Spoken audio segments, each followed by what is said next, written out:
Guys, what's up? It's Olivia. So I am very excited for this video today because it is the first time that I'm going to be reacting to a video. There was a video that popped up on my YouTube yesterday. It is from Brightside and it says 10 big secrets Disneyland princesses can't tell anyone. Sorry, I had to wait for it to load. So I started watching it for about a minute and then I went, you know what, this might be fun to actually react to. So that's what I'm going to be doing it today. So for those of you who are new to my channel, then welcome. I have worked for Disney twice at Disney World. The first time I was a character performer on my Disney college program. So for about 4.5 months I was in Disney Entertainment. And this last summer for about 2 months I was a merchandise cast member. So I do have some experience working for the Disney company as well as working in entertainment. So during my first CP, every time I went to the parks, it was my goal to meet as many characters as I could. So I have a lot of experience actually interacting with them as well. Before we start this video, I do want to say a couple of things. One, these opinions are not Disney's opinions, these are my opinions. Secondly, I was a performer, but I wasn't cast as a princess. So that is not something that I did. So there might be things in here that I'm like, oh, that's not true. That might be true because I'm just unaware of it. But I was a performer, I was in entertainment, and I do have friends who were friends with the princesses. Also, the title of this says it's at Disneyland. I don't know if they just said that because they mean Disney parks in general or if these are Disneyland specific things, because I did work at Disney World. So things could be different, or maybe that's just the overall term they use. I'm not going to screen record it. I'm gonna watch it on my phone because I can make the volume pretty loud on here. And I'll just kind of cut and paste so I'm not like copywriting anything. So you guys can hear what's being said and then you can hear what I have to say about it. Here we go. The 10 darkest secrets Disneyland princesses have to keep. First of all, every single picture they're showing is of Disneyland Paris. So again, that's why I'm like, I don't know if these are like Disneyland specific or Disneyland Paris specific. But yeah, that's well, for the princesses employed there, work can be pretty nightmarish. Number 10. They can't break character. Let's see what they have to say about this. This one might seem kind of obvious, but it's still worth mentioning. After the joyful moment when you've finally been chosen to be a Disneyland princess, you don't just start working right away. Before anything else, you go through a few weeks of character training. Even if you've seen all the cartoons with your character thousands of times since you were a kid, you've got to go through this step. You should be ready to answer any questions you might get asked. You should walk, talk, and act exactly like them too. That's true. Disneyland princesses also aren't allowed to reference any characters that aren't a part of their story. And they can't show that they know anything about life outside of the Disney World. Okay, pausing there. So they said Disney princesses can't know of any other characters outside of their story. And then it showed a picture of like Cinderella, Sleeping Beauty, and Snow White and like had an X through it. That's not true. But then it says they don't know anything outside of the Disney World. So yeah, I would go more along those lines. Like if any part of that is true, is more of like that. So for example, at the parks they have, at Princess Fairy Tale Hall, they'll have Tiana and Rapunzel meeting literally in the same room together, right? And so they might ask like, oh, how's your day been or whatever, and if you say, oh my gosh, I just met Tiana and she gave me the best recipe for whatever, she's not gonna be like, who's Tiana? You know, like they know about one another. Likewise, they know about Disney World, so of course they're gonna tailor everything to their story. So for example, if you're Epcot, you meet Aladdin and Jasmine, they say, what have you done today? And you tell them you really enjoyed doing Soarin' Over the World. First, they're gonna know that that's a ride in Epcot, in the same park they're working in. So Jasmine might say something along the lines of, oh yeah, that's where you ride a magic carpet through the world, right? Yeah, Aladdin showed me that on our first date, isn't it magical? Or whatever, right? So they're gonna tailor it to that, but they know one another exists. Also, one time I actually went and met Princess Belle, and she asked me what my favorite book series was. And so I said, without thinking, Harry Potter. She said, oh, so you like stories with magic and adventure, so do I. So they're not completely oblivious. If you say, let's take a selfie, like they're gonna let you like take a selfie. They're not gonna say, what is a selfie? But if you like maybe hand them your phone, they're gonna be like, oh, like what is that? Is that a magic mirror? You know, they're not completely oblivious of the outside world. They are allowed to acknowledge that like Belle and Aurora and whoever exist. So yeah, that's a little weird, I think, that they said that, but continuing. Number 9. They can't have tattoos. Tattoos are such a popular thing to have these days that you'd think this rule would have stayed in the past. Disney's website gives more details on the no ink rule for their park employees, explaining that tattoos must only be done with the use of clothing or makeup when required for a character. As you can probably guess, any sort of body piercing, gauges, and disfiguring skin implants are forbidden as well. Of course, these rules apply to every Disney World worker. Okay, pausing. You can have tattoos, they just can't be visible in costume, so whether you are working an attraction or if you are a performer, if it's visible in costume, it's not allowed. You can't have tattoos. With body stuff, like yeah, you can't have gauges. If you have your ears pierced, there's a good chance that if you are a performer, you are probably going to be wearing a wig that covers that. I've never heard of anyone not getting a role because they have their ears pierced or they don't have their ears pierced. So yeah, you're allowed to. Number 8. They can't choose what princess they're gonna be. True. The audition process for becoming a Disneyland princess is incredibly complex and difficult. The most upsetting thing of all is that you can't even choose which princess to audition for. If you want to be a Disney princess, you have to do an open audition for any Disney World role. Okay, they said the most disappointing thing, okay, if you get cast as that, you don't care. You don't care what role you are assigned to. You are just so ecstatic to be in entertainment. So it's not like, oh man, I'm so disappointed that I got cast as Tinkerbell versus being cast as Cinderella. Like, no, you're like, oh my god! So, yeah, it's not disappointing. One former Disneyland princess confessed that the audition process can take up to 8 hours and starts with grouping people based on their height, which should be between 5'3" and 5'7", body type and appearance. Candidates then get eliminated based on what roles need to be filled. And the 5'3" to 5'7" thing, so the heights for Disney are like very variable. So they are gonna change, and so like how they cast really is by, do you look like the other girls we have hired to do the same role? And so if every girl they've hired for a certain role is 5'7", but technically they want someone who's 5'5", like they're gonna stick with the 5'7". So likewise, if you're like 5'1", don't be like, oh my gosh, I'll never be able to be cast as this role. It changes with the seasons, so don't focus on the whole height thing. The elimination process is pretty tough. One former Disneyland worker recounted how out of 500 girls who auditioned one year, only 3 were hired for a job.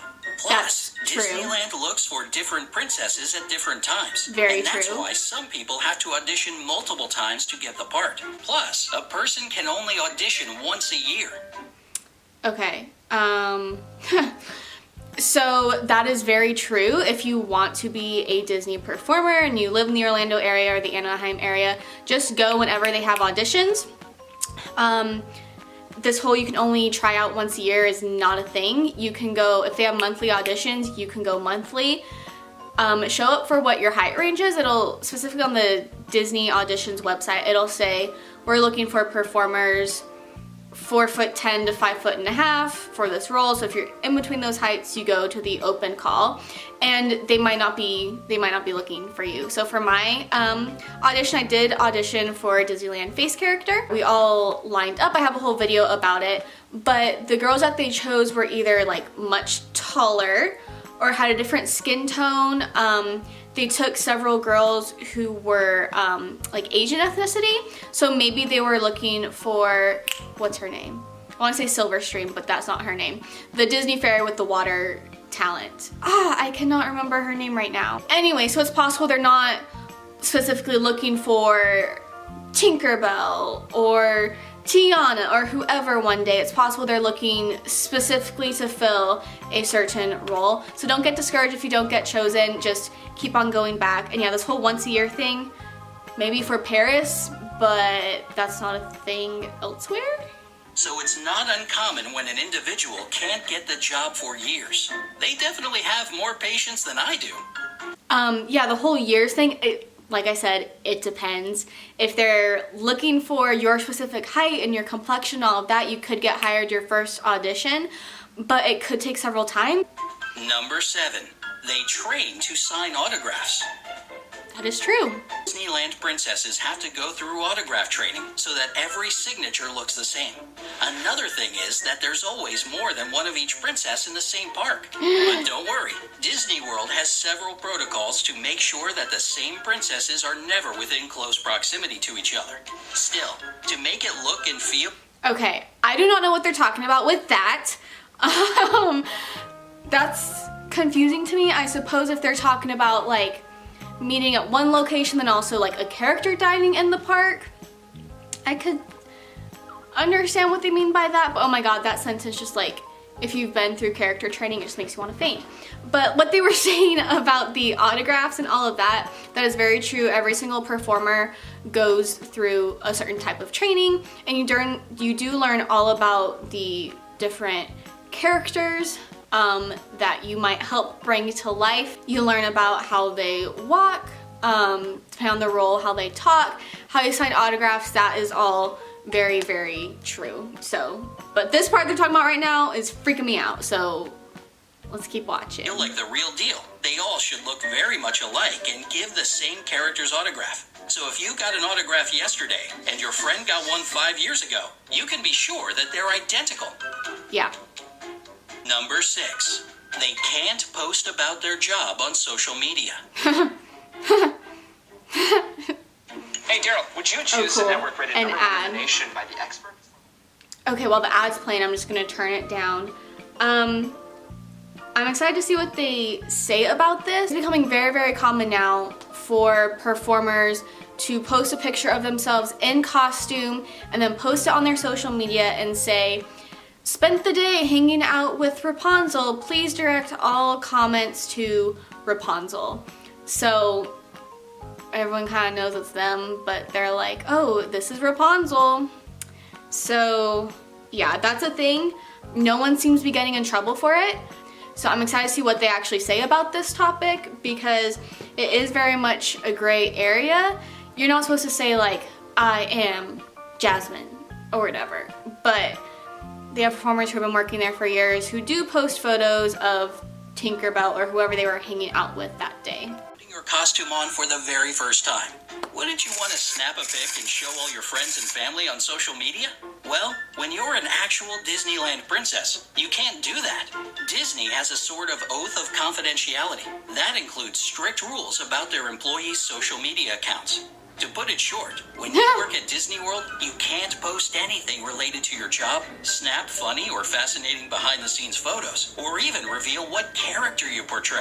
So you can't post photos backstage, that's true, or like take any photos backstage. They are very, very strict about that. But yeah, like I just said about the whole social media thing, you can't say, "I am Jasmine," but people put, "I hung out with Piglet today," or whatever. I personally never did that because I didn't want to chance it, but people did do that. Number 5, they have code words for emergencies. True. Some kids actually pee themselves or feel sick, for instance. But as we've already mentioned, Disneyland characters, including princesses, aren't allowed to break character no matter what. And that includes during emergencies. That's why Disney came up with a set of secret codes they can use instead of shouting for help and drawing attention to the incident. The most frequently used codes are Code V for throwing up and Code U for bathroom incidents. Ew, I did not know Code U was that. Yeah, so bodily fluids do sometimes leak onto performers' costumes, and in that case, after you see the child, you have to go backstage and discard all of anything that touched the fluids. So yeah, like I mentioned in my last video, I did deal with some emergency situations, not as a performer, but there was a lost child situation. I also had to call 911. So we do have different codes and a specific language that we use, so a regular person overhearing it might not realize anything was going on. So you're not gonna say, "I need to call an ambulance to come to whatever." You're like, there's a code word. Number 4. They must point with 2 fingers. Disneyland princesses have to point using 2 fingers. Seems kind of random and unnecessary, right? But there's a good explanation for it. Disney World is a massive Let's hear park what they visited say. each day by tons of people from different cultures around the world. Pointing with 1 finger is actually considered a really rude and offensive gesture in That's what China, it's doing right Japan, Indonesia, and Latin America. That's why if you ask any Disneyland princess to help you find something, she'll point you in the right direction with 2. Okay,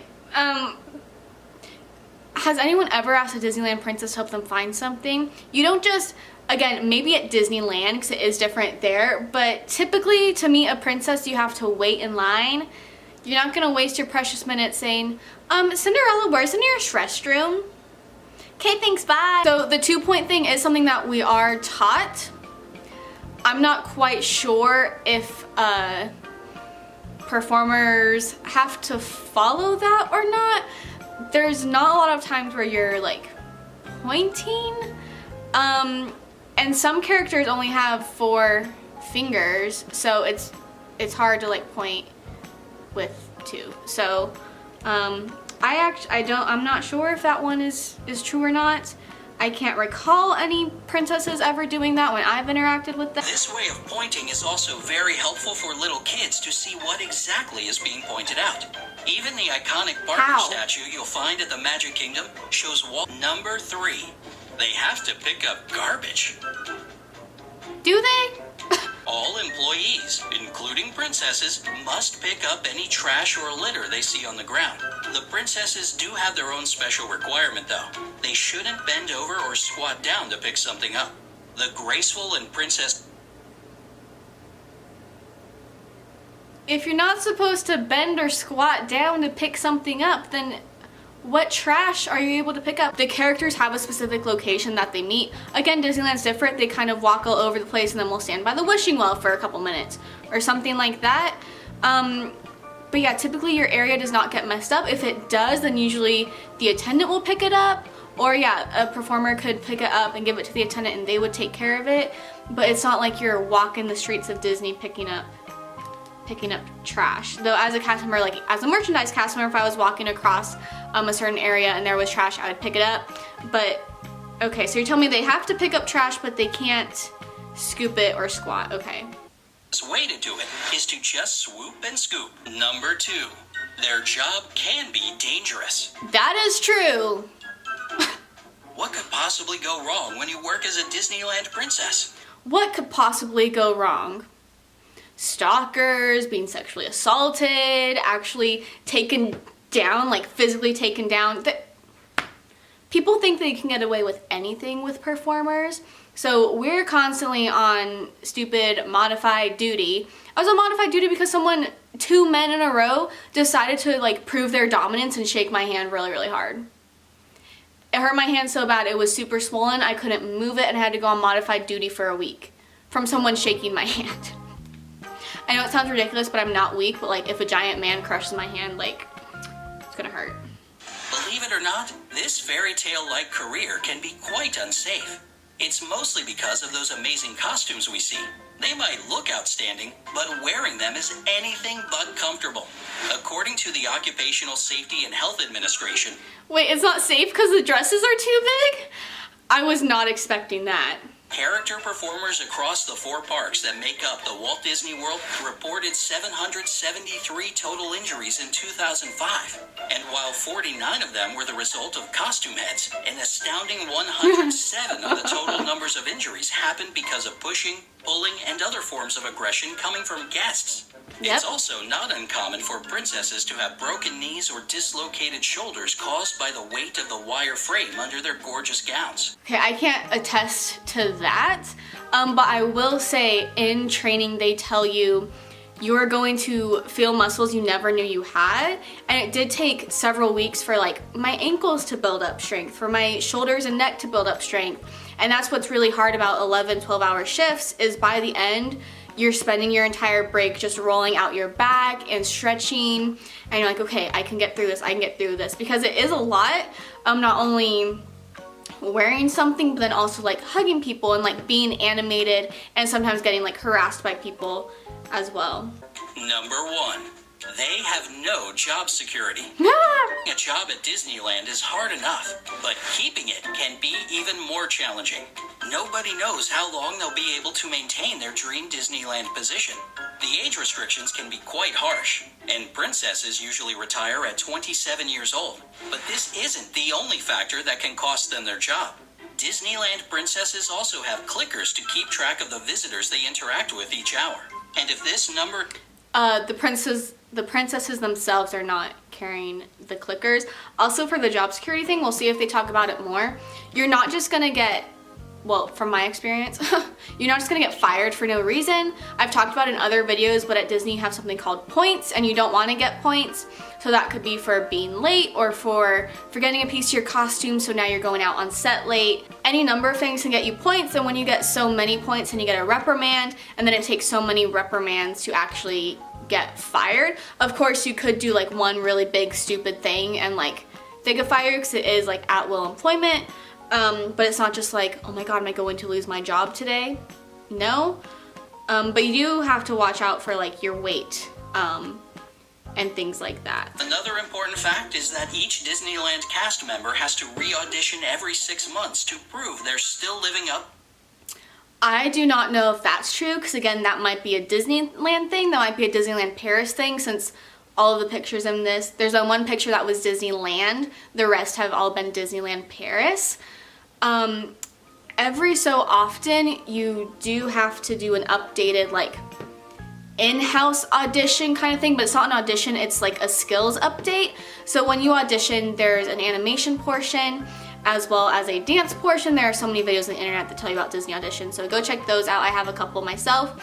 And then you get scored on it basically. So you have a specific animation score and a specific dance score, and that can determine if you get pulled to do shows or parades or things like that.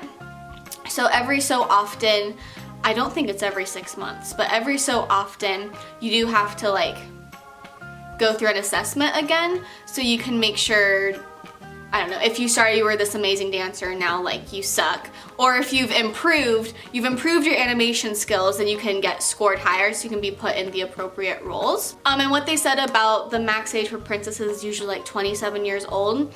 So part of that is being a performer is hard work on your body, but also personally for me, I'm not an extrovert, so I don't get energy from like hugging people. That's really exhausting for me, like emotionally exhausting, so I was not fulfilled, and it was not cognitively challenging enough. So one reason is people get promoted within the company, so they might not be a performer anymore, but they are working in entertainment overseeing people, and that might become more challenging and fulfilling for them. Also, once you, like, let's say you start at 18 or you start at 21 and you do it for so many years, that's a long time to be doing that job. Maybe you want to switch it up, start a family, like whatever. So it's not, I don't know that they necessarily like kick you out. I'm sure it's happened before. But yeah, usually by that time you're pretty much done anyway. If a princess's body dramatically changes or her skin starts breaking out all of a sudden, she can easily lose her job. So being at Disneyland... yeah, if you gain so much weight that it's noticeable, they're gonna tell you. And then you need to be able to get that under control. Princess is anything but a fairy tale lifestyle. Okay, so it's like that's the entire video. I feel like a lot of those, it was like, part of this is true, but let me explain it kind of a thing. So let me know if you enjoyed my reaction to this. Last week I asked you what your favorite Disney treat was. This time I want to hear who your favorite Disney animal is. So it could be a sidekick like Mushu or Pascal, or it could be a main person like Nala or Simba or someone like that. So let me know who your favorite Disney animal is down in the comments below. Make sure to give this video a big thumbs up. Let's get this one in the algorithm as well. We're doing really great with last week's video. Subscribe to my channel if you want to see more Disney content, and I hope you guys have a wonderful day. Keep dreaming out loud, and I will see you guys next time. Bye!